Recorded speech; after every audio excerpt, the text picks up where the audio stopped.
গ্রাম বাংলার মহিলারা যেভাবে কাজ করে, এত কষ্টের কাজ করতে যে বোঝা যায় এগুলা কাজ এত সহজ না। কৃষক যারা, তাদের অনেক কষ্ট করে আমাদের জন্য নিলে তো লাগাইতে পারছি না। ক্ষেতের মাছ, এটা হচ্ছে দেশে থেকে আনা, এটারে বলে কি মাছ, টাটকিনি মাছ মনে হয়। সেটাকে জাল দিয়েছি, একদম শুকিয়ে গেছে, ডিপে থেকে বের করেছে, বাংলাদেশ থেকে দিয়েছিল। গাছ লাগা দিচ্ছে, লাউগুলো তেমন বড় হয় না, তারপরেও লাগানো হচ্ছে যে গাছগুলো কেমন নষ্ট হয়ে যাচ্ছে, বিশেষ করে কষ্টে সবাই মিলে পুরোপুরি বাগান একদম রেডি করে রেখে দেওয়া হলো। ওদিকে গাছও লাগানো হয়ে গেছে, গাছটা ঢেকে রাখা হলো কারণ পোকাগুলো খেয়ে ফেলে ছোট ছোট। আমার আব্বার কথা অনেক মনে পড়তেছে যে আব্বা এত কষ্ট করতো, এখন নিজে করতে যে ফিল হচ্ছে। আব্বাকে বকা দিতাম, কেন এত করেন, কি করছে। দেখো দিদার ওষুধ পড়ে আছে এখানে, তুমি দেখো নাই মাম্মা, এই যে ওষুধ এখানে, তোমার ওষুধ তো খাওয়ানো হয়েছে। একটু সালাম দাও তো সবাইকে, একটু সালাম দাও, একটু ভিডিওটা এখন থেকে শুরু করি। আসসালামু আলাইকুম।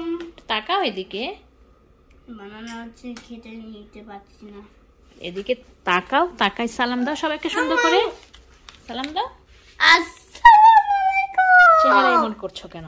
আসসালামু আলাইকুম। সবাই কেমন আছে জিজ্ঞেস করো। সবাই কেমন আছেন? তুমি কেমন আছো? ভালো আছি।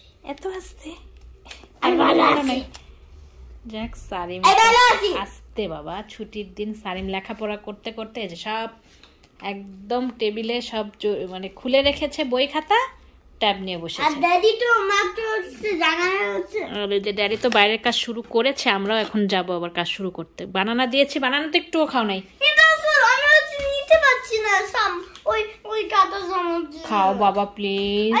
আমি নিতে পারছি না ওই কাঁটা চামচ দিয়ে। এই যে আমার হাজবেন্ড বাইরে দেখেন, ওই যে কাজ করছে অলরেডি। আসসালামু আলাইকুম।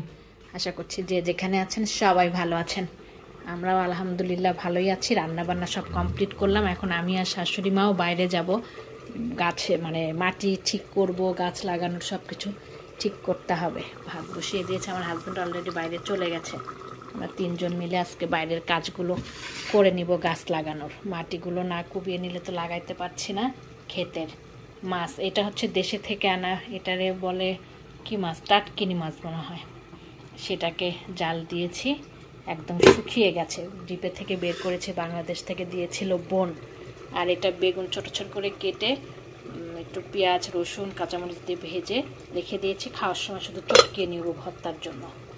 ঝোল ডাল রান্না করলাম, আমার ছেলে মেয়ের তো লাগেই লাগে, ওর বাবারও লাগে, ডাল ছাড়া একদমই আমাদের হয় না। এই তো ভাতও বসিয়ে দিয়েছি, আর এই যে মুরগির মাংসটা এখন বন্ধ করে দিব, হয়ে গেছে।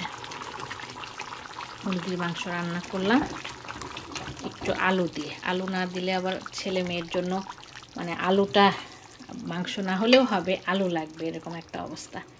এর জন্য এটা রান্না করে নিলাম, এখন গুছিয়ে নিব। এই যে অবস্থা দেখেন, এগুলো সব পরিষ্কার পরিচ্ছন্ন করব। পাটা একটু বেটে দিয়েছি মশলা মুরগির মাংসর জন্য, ধুয়ে নিতে হবে পাটা। এই তো, আর বাইরের কাজকর্মই দেখাবো এখন। খেতে বলতে বাগানে যাব, বাগান ঠিক করার জন্য। গাছ লাগানো দেরি হয়ে যাচ্ছে, চারাগুলো ভালোই বড় হয়ে গেছে, বাইরের মাটি ঠিক না করলে তো লাগানো যাচ্ছে না। এটা ঠিক করতে আসলাম, ঠিক করতে করতে আমার আব্বার কথা অনেক মনে পড়তেছে যে আব্বা এত কষ্ট করতো, এখন নিজে করতে যে ফিল হচ্ছে। আব্বাকে বকা দিতাম, কেন এত করেন, কেন এত করেন, তারপরেও উনি করতো। এই কষ্টের কাজ ভালো লাগা থেকেই করতো। তো আজকে আব্বার কথা অনেক বেশি মনে পড়তেছে, কিন্তু কিছুই করার নাই, আব্বা তো এখানে নাই। করতে হবে, গাছ লাগাতে গেলে, একটু সৌন্দর্য বর্ধন করতে গেলে, নিজের গাছের হাতে লাগে খাইতে গেলে একটু কষ্ট করতেই হবে। তাই কষ্ট করতে চলে আসলাম, আপনাদের সঙ্গে একটু শেয়ার করছি কিভাবে কি করছি।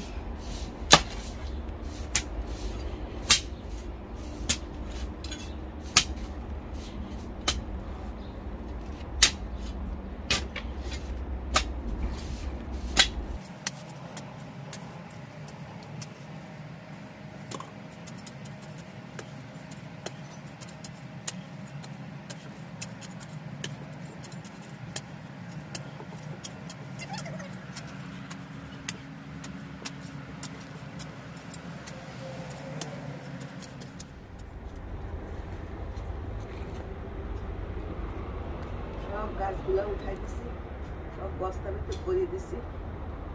এখন এগুলো সব ঝাড়ু ময়লা কত কলমের গাছ বাড়াইছে, এখন এইগুলা কোথায় লাগাবো, বললে আমি লাগাই দিতে পারি। এই গাছ যখন ফুটি বাড়াবে তখন তা তোলাও কষ্ট। এবার ঝাঁপি করলা গাছ বাড়াইছে।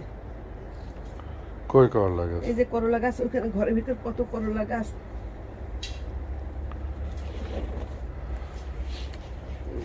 কি আছে এইগুলা গাছ হলে, ওইগুলা গাছ হলে গাছের রস খাই ফেলবে।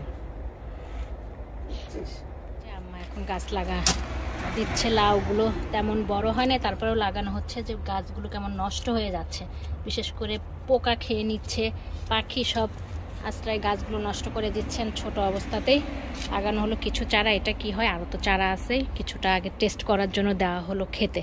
আর পুরো মাটি একদম উল্টাপাল্টা করেছি, অস্থির হয়ে গেছে। এগুলোরে আবার সোজা করতে হবে, বাড়ি দিয়ে দিয়ে মানে বড় মাটিগুলোকে সমান করতে হবে ভেঙে। ওইদিকে সব জায়গায় করা হয়েছে। ধনিয়াগুলো একটু বড়ই হয়েছে, ধনিয়াগুলো একটু বড়ই হয়েছে। ওইদিকেও আরও গাছ ঠিক করা হলো, বলতে ওইদিকেও সব জায়গা ঠিক করা হলো, এদিকে ঠিক করা হলো। আর আম্মা এখন লাগাই দিল। আর এগুলাকে মিষ্টি কুমড়া, এগুলো তাহলে যে ওই পাশে ঠিক করে দিই, আর এই পাশে লাউই থাক। আরও 2টা লাউ এনে দিই, ভালো লাউ 2টা এনে দিই।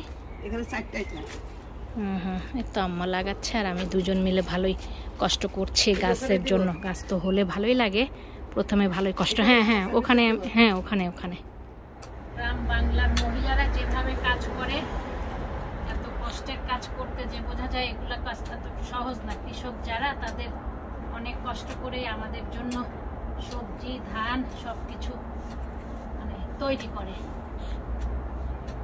করতে আসলে বোঝা যায় কৃষকের কষ্ট আর মর্ম।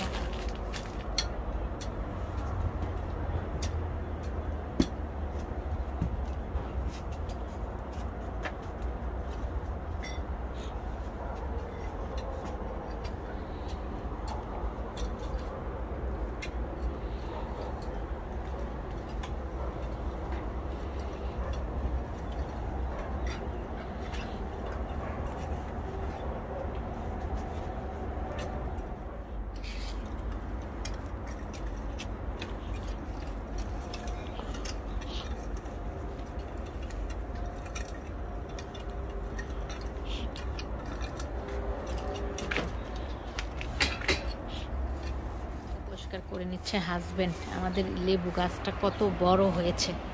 ওইদিকে আমি আর শাশুড়ি মিলে পরিষ্কার করলাম, আর এইদিকের পরিষ্কারের দায়িত্ব আমার হাজবেন্ডের উপরে পড়েছে। ওইদিকে পরিষ্কার করে নিচ্ছে।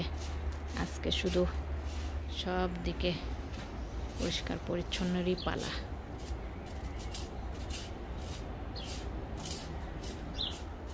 বাগান সব ঠিক করে নেওয়া হচ্ছে, সব দিকে গাছ লাগাই দেওয়া হবে। এখন কষ্টে সবাই মিলে পুরোপুরি বাগান একদম রেডি করে রেখে দেওয়া হলো। ওদিকে গাছও লাগানো হয়ে গেছে, গাছটা ঢেকে রাখা হলো কারণ পোকাগুলো খেয়ে ফেলে, ছোট ছোট গাছ খেয়ে ফেলে। ওই পাশটা একটু শেয়ার করি আজকে যে কি হবে সবার শরীরের।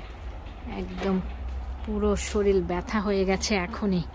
ব্যথার তো ওষুধ খেতেই হবে, তারপরেও ভালো কষ্ট হয়ে যাবে সবারই। এই যে এদিকেও একদম আমার হাজবেন্ড পুরাটা এই পাশে পড়েছে পাতা, এদিকে তো এইদিকে এই পাতাগুলো পড়ে যে দেখতেছেন, যেগুলো 1-2টা করে আবার কিছুক্ষণের মধ্যে পড়ে গেল।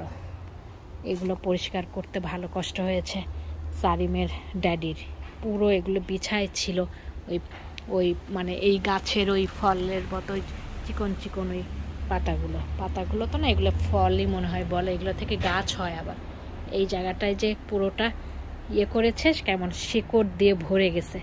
এদিকে করার উপায় নেই, এদিকে করতে আরও কষ্ট। তাও ওইদিকে অনেকটা করেছে। ওকে করতে নিষেধ করেছি যে এগুলো করো না, এগুলো করতে যে আরও শরীরটা মনে হয় একদম ব্যথা বানাই ফেলছে। এই পাশটাই করেছে।